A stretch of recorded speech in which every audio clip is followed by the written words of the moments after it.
즉각적인 고생하느라 고생 많았습니다. 피곤했을 텐데도 이렇게 예배당을 가득 메우고 예배에 참여한 우리 사랑하는 모든 용사들 한 사람 한 사람을 주님의 이름으로 환영하고 축복합니다. 다음 주부터 이제 또 유격훈련을 앞두고 있다는 소식 들었는데, 하여튼 여러분들 건강 관리 잘 할 수 있도록 또 안전사고 없도록 저도 함께 날마다 기도하겠습니다. 그리고 적절한 시간 일정 맞춰서 제가 여러분들도 방문해서 안전 기도회 하고 격려할 수 있도록 그런 시간 가질 수 있도록 하겠습니다. 네. 저희 아들도 지난주에 군대를 갔어요. 네. 이제 여러분들 보니까 진짜 아들처럼 보이네. 그전에도 아들이었는데, 네. 저를 그렇게 안쓰러운 눈으로 보지 않아도 괜찮습니다. 여러분들이 저를 보는 눈빛이 이제 달라진 것 같아요. 어저께 처음으로 전화가 왔어요. 네. 그 전주에는 엄마하고 여자친구한테 하고, 아빠는 세 번째 순위로. 네, 어찌나 반갑든지 여러분들도 가끔씩 부모님께 안부 전화 하시나요? 네. 네. 애인한테만 하지 말고 부모님한테 듣고 전화를 여러분도 되었으면 좋겠습니다. 예. 지난 시간 말씀 창세기 7장 1절부터 12절까지 함께 나눴는데, 지난주 말씀은 홍수 심판이 시작되기 바로 직전까지 상황에 대해서 말씀을 나눴고, 오늘은 드디어 이제 홍수 심판이 시작되는 장면입니다. 그래서 좀 암울하고 좀 어두운 본문이라 할 수 있는데, 그 가운데서도 우리는 하나님의 말씀과 또 메시지를 깨달아야만 할 것입니다. 우선 지난주와 말씀이 연결되고 있기 때문에 지난주에 나눴던 말씀을 간단하게 요약을 하고 오늘 본문 이어서 강해하도록 하겠습니다. 지난주에는 구원의 방주이신 예수 그리스도라고 하는 제목으로 하나님 말씀을 함께 나눴는데요. 지난 본문을 통해서 우리는 세 가지 질문과 함께 우리에게 주시는 교훈을 찾아가는 그런 과정들을 가졌습니다. 첫 번째, 성경을 보면서 우리가 들었던 의문은, 하나님께서 왜 그토록 많은 사람들 중에 노아만 특별히 선택하셔서 홍수 심판에서 면할 수 있도록 구원을 베풀어 주셨을까? 그 이유가 뭘까? 라는 질문이었습니다. 우리 1절 말씀 한번 같이 읽어보겠습니다. 7장 1절입니다. 시작. 여호와께서 노아에게 이르시되 너와 내 온 집은 방주로 들어가라. 이 세대에서 내가 내 앞에 의로움을 내가 보았음이니라. 아멘. 예, 이 세대 가운데 노아가 나 여호와 앞에 의로운 것을 내가 보았기 때문이다 라고 말씀하고 있습니다. 네, 그러면 노아가 의롭다라고 여김받은 건 무엇이었을까? 그 앞에 6장 8절과 9절에 보면, 그러나 노아는 여호와께 은혜를 입었더라. 이것이 노아의 조건이라. 노아는 의인이요 당대의 완전한 자라. 그는 하나님과 동행하였으며 라고 하는 구절이 나옵니다. 여기 노아는 여호와께 은혜를 입었더라 라고 하는 것이 그냥 하나님께서 노아에게 은혜를 주셨다 이렇게 읽히지만, 실은 영어 성경을 보면 노아는 여호와 하나님 주님의 눈에서 은혜를 찾았다 라고 영어 성경에 기록되어 있음을 보았습니다. 즉 그런 날마다 오늘 우리로 적용하자면, 하나님의 말씀과 기도 가운데 하나님의 은혜를 구하고 찾는 삶을 날마다 살았다는 것이죠. 이것이 하나님께서 노아를 의롭다 여겨주신 것이고, 또 하나는 9절에 노아는 의인이요 당대의 완전한 자라. 그는 하나님과 동행하였으며 라고 기록하고 있습니다.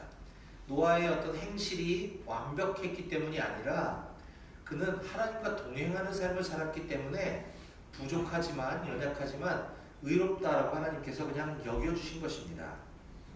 여기서 완전한 자라 그러니까 마치 완벽하고 잘못도 안 하고 실수도 안 하는 거라고 생각하지만, 인간은 그럴 수가 없는 존재입니다. 누구나 실수하고 누구나 넘어질 수 있는 존재이기 때문에 우리의 행실이 완벽한 것이 아니다.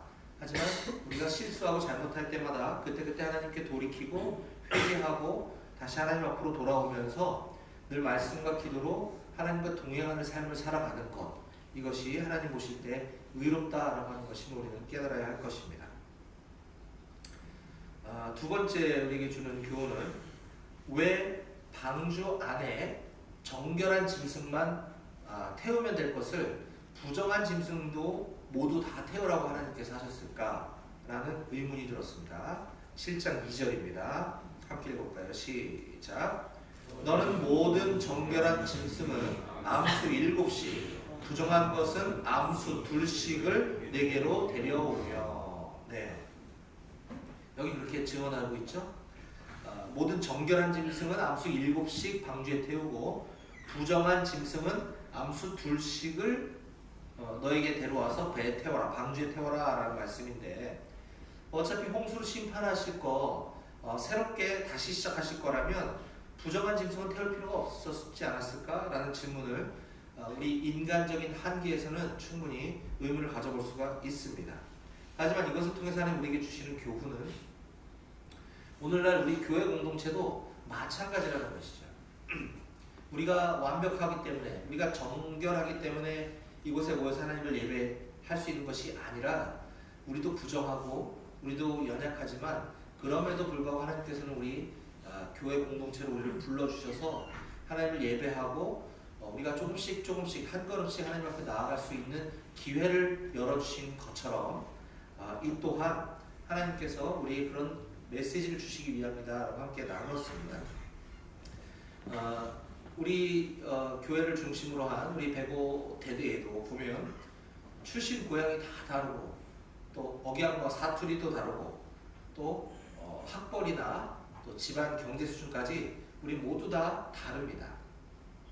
또 때로는 이 교회에서 예배드릴 때 오랫동안 교회를 다녀서 믿음이 조금 좋은 우리 형제들도 있고 이제 간 믿기 시작해서 아직 잘 뭔지 모르는, 뭐가 뭔지 모르는 그런 형제들도 있습니다. 이곳엔 우리가 조금 더 먼저 믿고 말씀을 조금 더 안다 그래서 우리 예배 드리는 어떤 태도나 자세가 조금 내가 볼 때 불편하다고 해서 우리 그런 지체들을 좋지 않게 바라보거나 해서는 안 된다라고 하는 것이었습니다. 하나님은 죄가 없거나 깨끗한 사람들만 교회로 불러주신 것이 아니라고 하는 사실, 내가 교회를 아무리 오래 다녔어도 나도 부정한 자라고 하는 것들을 우리가 인식할 때 이 교회 공동체는 누구나 올 수 있는 곳이구나 라고 하는 것을 우리는 반드시 깨달아야만 할 것입니다. 마지막 세 번째 우리에게 주신 교훈은 방주에 이제 정결한 짐승, 부정한 짐승 다 태우고 노아와 그의 가족들까지 다 태우신 다음에 이제 바로 홍수가 시작되었을 거라고 우리는 예상할 수 있지만 그렇게 하지 않으시고 일주일이 또 지난 다음에 홍수가 그때서야 시작되었다라고 성경은 기록해주고 있습니다. 자, 7장 7절부터 10절까지 제가 읽어보겠습니다. 노아는 아들들과 아내와 며느리들과 함께 홍수를 피하여 방주에 들어갔고 정결한 짐승과 부정한 짐승과 새와 땅에 기는 모든 것은 하나님이 노아에게 명하신 대로 암수 2씩 노아에게 나와 방주로 들어갔으며 7일 후에 홍수가 땅에 덮이니. 바로 이 10절이 우리들에게 궁금증을 자아내게 하는 것 같습니다. 왜 7일 후에 홍수가 땅에 덮였을까?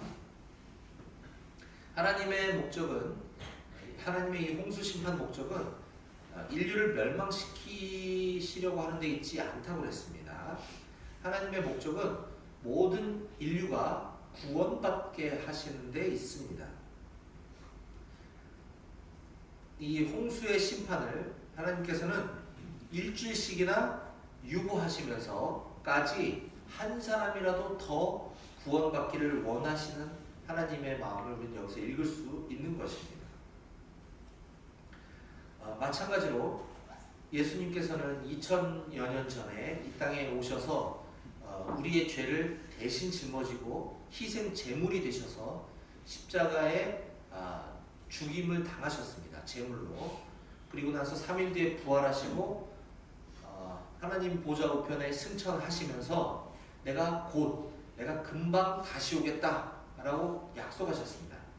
예수님께서 이 땅에 다시 오시는 그날은 이제 인류의 심판과 구원이 공존하는 때가 될 것입니다. 그런데 금방 오시겠다고 하신 예수님이 2000여 년이 지나도록 아직까지 오고 계시지 않은 이유와 오늘 하나님께서 홍수 심판을 일주일이나 늦추신 것은 관련이 있다라고 말씀드렸죠. 한 영혼이라도 더 구원받기를 원하시는 예수님, 하나님께서는 복음을, 예수님에 관한 이야기를 한 번도 들어보지 못해서 구원받지 못하는 사람이 없도록 다시 오시는 시기를 계속 늦추고 계신다는 것을 사실 우리는 깨달아야 합니다. 그렇다고 한다면 우리가 해야 될 역할이 무엇인지 우리 분명히 알 수 있는 것이죠. 예수님에 대한 소식, 기쁜 소식, 복음을 들어보지 못한 사람이 내 주변에는 없도록 우리가 그 역할을 감당해야 할 줄로 믿습니다. 이제 오늘은 지금까지 살펴본 지난주의 설교에 이어서 이제 본격적인 하나님의 홍수 심판이 시작되는 장면에 대해서 살펴볼 텐데요. 오늘은 창세기 강해 설교 11번째 시간으로서 하나님의 쓸어버림과 남겨두심이라고 하는 제목으로 하나님 우리에게 오늘 주시는 교훈을 두 가지로 오늘 말씀을 함께 나누려고 합니다. 자, 제목을 함께 읽어볼까요? 다 같이 시작. 하나님의 쓸어버림과 남겨두심. 예. 오늘 우리에게 주시는 첫 번째 교훈의 말씀입니다. 16절 말씀을 다 같이 함께 읽어봅시다. 16절 시작. 들어간 것들은 모든 것의 암수라 하나님이 그에게 명하신 대로 들어가매 여호와께서 그를 들여보내고 문을 닫으시니라. 아멘. 예. 방주로 이제 모든 짐승의 암수가 다 이제 방주로 들어갔습니다. 하나님께서 어떻게 하라, 정한 짐승을 어떻게 하고 부정한 짐승을 어떻게 해라 명하신 대로 다 방주로 들어가매 여호와께서 그를 들여보내시고 문을 닫으시니라 라고 기록하고 있습니다. 이제 드디어 방주의 문이 닫혔습니다. 그런데 이 방주의 문을 누가 닫았다고 성경에 기록하고 있습니까? 여호와께서. 그렇죠. 노아가 닫은 게 아니라 여호와 하나님께서 방주의 문을 닫았다고 하는 사실을 우리는 주목해 보아야 할 것입니다. 방주의 문을 직접 닫으시는 하나님. 우리는 노아 홍수 심판 사건 이야기에서 하나님을 심판하시는 하나님, 무서운 하나님으로 우리는 인식할 수가 있습니다. 그러나 하나님은 이 심판의 대홍수가 벌어지고 그 대홍수의 물이 방주 안에 탄 생명을 해치지 못하도록 하나님께서 직접 그 방주의 문을 닫아주셔서 방주 안의 생명을 보호해주고 계시는 모습을 우리는 여기서 역으로 보아야 합니다. 우리 하나님은 그런 분이신 거죠. 엄할 때는 무척 엄하시지만 또 그 가운데서 자비와 긍휼을 베푸시는 하나님이라고 하는 사실을 깨달으시기 바랍니다. 우린 여기서 하나님께서 우리에게 대한, 여기 있는 저와 여러분들에게 대한 구원과 은혜의 의미를 발견할 수 있는 것입니다. 하나님은 인간의 죄를 철저히 심판하시지만 구원도 포기하지 않으신다고 하는 사실. 또한 이 장면에서 우리가 또 알아야 될 중요한 사실은 하나님께서 방주의 문을 직접 닫으셨다는 것은 반대로 방주의 문을 여실 수 있는 분도 하나님뿐이라고 하는 사실을 우리가 기억해야 합니다. 이 방주는 안에서 문을 열고 닫을 수 없도록 설계되었기 때문에 밖에서 하나님에 의해 문이 닫히고 밖에서 하나님만이 문을 여실 수 있는 것이죠. 하나님께서 방주의 열쇠, 키를 갖고 계신다고 하는 사실을 우리가 반드시 기억해야 합니다. 요한계시록 3장 7절과 8절에 보면 이런 말씀이 있습니다. 빌라델비아 교회의 사자에게 편지하라. 거룩하고 진실하사 다윗의 열쇠를 가지시니 곧 열면 닫을 사람이 없고 닫으면 열 사람이 없는 그가 이르시되 볼지어다 내가 네 앞에 열린 문을 두었으되 능히 닫을 사람이 없으리라. 내가 네 행위를 아노니 내가 작은 능력을 가지고서도 내 말을 지키며 내 이름을 배반하지 아니하였도다. 아멘. 빌라델비아 교회를 향해서 하나님께서 하시는 말씀입니다. 다윗의 열쇠를 가지시니 곧 열면 닫을 사람이 없고 닫으면 열 사람이 없는 하나님이시다라고 하는 것이죠. 방주가 이제 폭우가 쏟아져 내리는 그 가운데 이제 물 위에 떠올랐습니다. 이 지구상의 가장 높은 산보다 더 높이 물이 가득 찼다고 성경이 기록해주고 있습니다. 그렇게 떠오른 방주는 언제 그칠지 모르는 이 기약 없는 표류 가운데 오랜 기간 동안 방주 안에 구원받은 노아와 그의 가족들은 아마 굉장히 공포스럽고 두려움에 떨고 있었을 것입니다. 이 거센 비바람과 폭풍이 휘몰아치는 가운데 배가 뒤집히면 어떡하나, 이 물이 안 빠지면 어떡하나, 평생 이제 죽을 때까지 이렇게 살아야 되나 등등 이런 여러 가지 공포와 두려움에 떨고 있었을 노아였을 것입니다. 그런데 이 배의 문을 열어주시는 분이 하나님 한 분뿐이시라고 하는 사실을 노아는 알고 있었을 것입니다. 하나님께서 그 어떤 외부의 힘이나 또는 어떤 외부의 위험 가운데서도 절대 방주의 문이 열려서 그 안에 있는 사람들이 해를 입지 않도록 지켜주시는 분이 우리 하나님이시라고 하는 사실을 반드시 기억했으면 좋겠습니다. 지금 우리는 노아 시대에 하나님께서 구원의 방주를 준비시켜서 심판과 구원 상반되는 두 가지를 함께 베풀고 계시는 분이신 우리가 지금 보고 있습니다. 자, 그러면 오늘날은 하나님께서 어떻게 우리들에게 심판과 구원을 베푸실까요? 이 노아의 방주하고는 감히 비교조차 할 수 없는 예수 그리스도, 예수님을 하나님께서 오늘 우리들에게 구원의 방주로 준비시켜 주셨습니다. 예수 그리스도는 하나님과 동격입니다. 하나님과 본체이십니다. 그 하나님과 본체이신 예수님이 인간의 모습으로 이 땅에 오신 분이 바로 예수님이죠.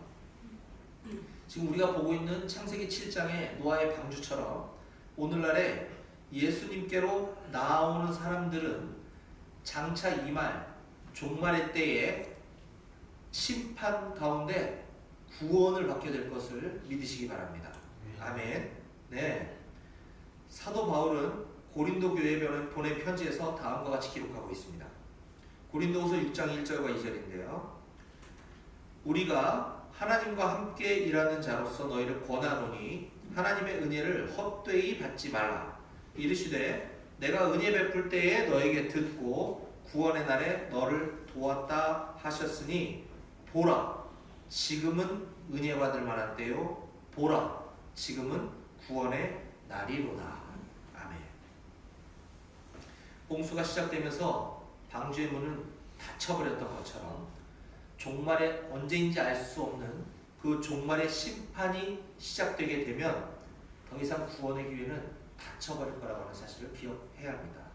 그러므로 바로 지금 오늘 여기가 바로 방주의 문이 닫히기 전에 한 영혼이라도 더 예수 그리스도라고 하는 방주에 태워서 구원받을 수 있도록 하는 것이 저와 여러분들의 역할임을 기억하시기 바랍니다. 보라 지금은 은혜 받을 만한 때요 보라 지금은 구원의 날이로다. 그것이 바로 우리 사랑하는 가족, 우리 사랑하는 전우들에게 예수 그리스도라고 하는 방주를 소개하고 도와주는 우리 모두가 되시길 주님의 이름으로 간절히 축원합니다. 아멘. 오늘 우리에게 주시는 두 번째 교훈의 말씀입니다. 7장 23절을 함께 읽어보겠습니다. 23절입니다. 시작. 지면의 모든 생물을 쓸어버리시니 곧 사람과 가축과 기는 것과 공중의 새까지라. 이들은 땅에서 쓸어버림을 당하였으되 오직 노아와 그와 함께 방주에 있던 자들만 남았더라. 아멘. 예, 여기 하나님의 쓸어버리심과 남겨두심의 기록이 있습니다. 이 23절에 쓸어버리시니, 쓸어버림이라고 하는 표현이 두 차례나 강조해서 기록되고 있음을 우리는 읽었습니다. 하나님께서 친히 지면의 모든 생물을 쓸어버리셨고, 하나님이 주어가 되셔서 모든 생물을 능동태로 쓸어버리셨고, 반대로 지면에 있는 모든 생물들을 주어로 읽으면 하나님으로부터 땅에서 쓸어버림을 당하게 되는 것입니다. 수동태로. 이는 오로지 구원의 심판은 하나님의 절대 주권임을 우리에게 가르쳐주고 있습니다. 이와 같은 하나님의 쓸어버리심은 이 앞서 여러 번 등장한 바가 있었습니다. 6장 7절에 이르시되 내가 창조한 사람을 내가 지면에서 쓸어버리되 사람으로부터 가축과 기는 것과 공중의 새까지 그리하리니 이는 내가 그것들을 지었음을 한탄함이니라 하시니라. 7장 4절 지금부터 7일이면 내가 40주야를 땅에 비를 내려 내가 지은 모든 생물을 지면에서 쓸어버리리라. 이처럼 하나님께서 쓸어버리실 때에는 모든 피조물은 그냥 그렇게 당할 수밖에 없게 되는 것입니다. 인간의 그 어떤 노력으로도 하나님의 절대 주권, 하나님의 쓸어버리심을 피해갈 수 있는 사람은, 피해갈 수 있는 방법은 없다라고 하는 사실입니다. 이처럼 하나님의 구원과 심판은 하나님의 의지대로, 하나님의 말씀대로 모두 다 이루어져 가게 될 것임을 믿으시기 바랍니다. 지금 창세기 시대에 창세기 노아 시대에 이 고대 문명이 굉장히 발달하고 도시가 번성하고 있는 시기였습니다.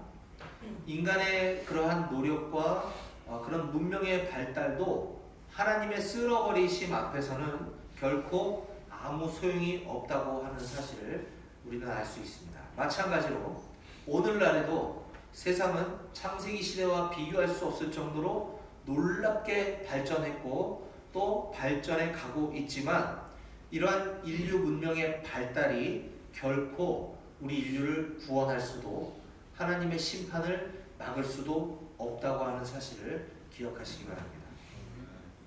이제 오늘 말씀을 정리하겠습니다.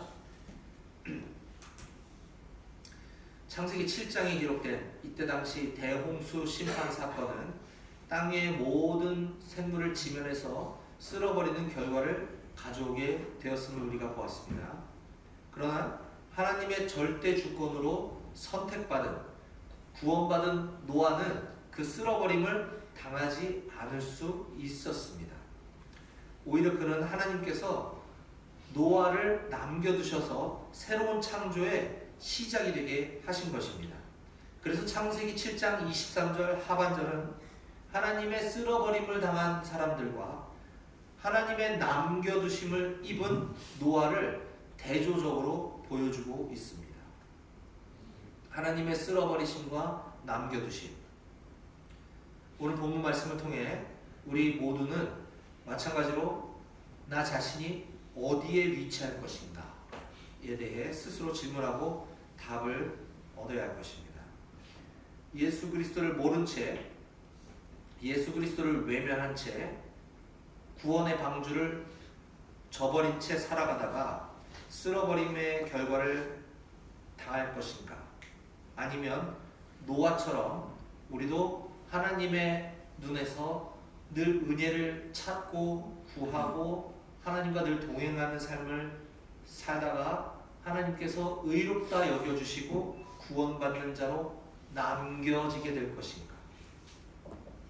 그것은 오직 구원의 방주 대신 예수 그리스도를 유일한 구원자로 믿느냐 믿지 않을 것이냐, 이 두 가지 선택의 갈림길로 나눠지게 될 것입니다. 저는 우리 사랑하는 모든 백오교회 청년 용사들이 모두 다 예수 그리스도라고 하는 구원의 방주에 올라타고 하나님의 쓸어버리심 가운데 남겨둠을 입어서 구원받게 되시기를 주님의 이름으로 간절히 축원합니다. 아멘. 기도하시겠습니다.